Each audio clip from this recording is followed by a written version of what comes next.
Zahid Ahmed is a versatile actor in the Pakistani drama and film industry who can play every role with great ease and skill.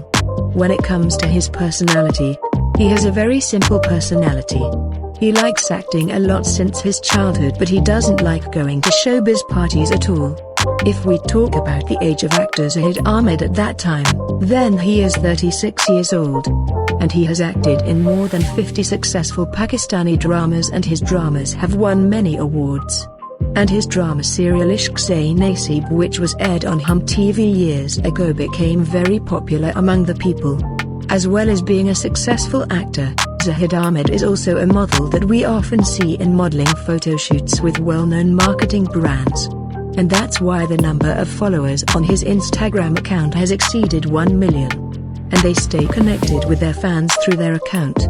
Many people do not know that Zahid Ahmed is already married, and he has a beautiful wife, while he is also the father of 2 sons.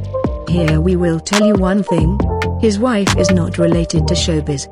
So let's take a look at family pictures with Zahid Ahmed's wife and kids.